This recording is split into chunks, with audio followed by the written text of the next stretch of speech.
Hello friends, नमस्कार। नया दिन नई बात डॉक्टर जाफरी के साथ। एलर्जी वीक के अंदर हम आज आपके लिए लेके आए हैं अगला सब्जेक्ट, स्किन की एलर्जीज। स्किन की एलर्जीज को नॉर्मली हम लोग दो चीजों में डिवाइड करते हैं। एक का नाम है एटॉपिक डर्मेटाइटिस और दूसरा नाम है अर्टिकेरिया।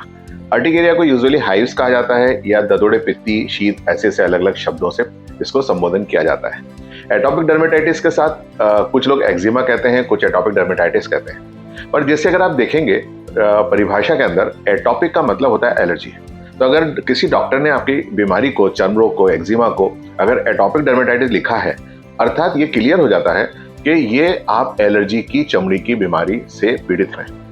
ये उन चमड़ियों के बारे में मैं चर्चा नहीं कर रहा हूं जो एलर्जी से नहीं होती हैं। हम सिर्फ वही बातें करेंगे जो एलर्जी से होती है। तो एटॉपिक डर्मेटाइटिस यूजुअली ड्राई होती है, ड्राई स्केल्स फॉर्मेशन होता है स्किन के अंदर, और इसके अंदर ईचिंग बहुत होती है। कभी कभी फ्लूइड आ सकता है, रेडनेस रहती है, बम्स आ जाते हैं, और ये ईचिंग एंटी एलर्जिक टैबलेट से बहुत अच्छी सेटल होती है। ये यूजुअली जो एलर्जी होती है स्किन के अंदर वो डस्ट माइट, डेंडर जो कि जानवरों की बाल खाल होती है वो, पार्थोनियम जिसको हम कॉमन रैगवीड बोलते हैं, गाजर घास, और इस प्रकार के कुछ ऐसी चीजों से होती है जो यूजुअली नॉर्मली लोगों को प्रॉब्लम नहीं देते हैं। ये पोलन्स के अंदर बहुत रेयरली देखा गया है। नॉर्मली पोलन्स के अंदर, दूसरे जो पोलन होते हैं उनके अंदर एलर्जी बहुत कम पाई जाती है। अब होता यह है कि करा क्या जाए, राइट? पता तो चल गया कि हमें गाजर घास की एलर्जी है या डस्ट माइट की एलर्जी है, तो इसके लिए एंटीडोट्स बनते हैं जिनको एलर्जन इम्यूनोथेरेपी कहते हैं। ये साइंटिफिक वे ऑफ ट्रीटमेंट है। इसका रिकॉग्निशन ऑलरेडी अस्थमा और राइनाइटिस के अंदर आ चुका है।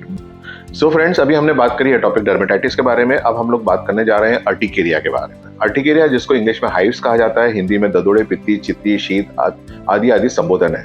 छोटे मोटे अगर होते हैं तो कोई बहुत ज्यादा प्रॉब्लम नहीं करते, लेकिन जब ये बहुत ज्यादा हो जाए या पूरे शरीर के अंदर होने लग जाए, खुजली होने लग जाए और एंटी एलर्जिक से कंट्रोल नहीं हो, स्टेरॉइड की जरूरत पड़ने लग जाए, स्टेरॉइड बहुत लंबे समय तक कब तक लेंगे उसका कोई सॉल्यूशन नहीं निकल रहा है, तो ऐसी स्थिति में हमें ये चीज जरूर देखना चाहिए कि ये ऑटोइम्यून है या एलर्जिक है।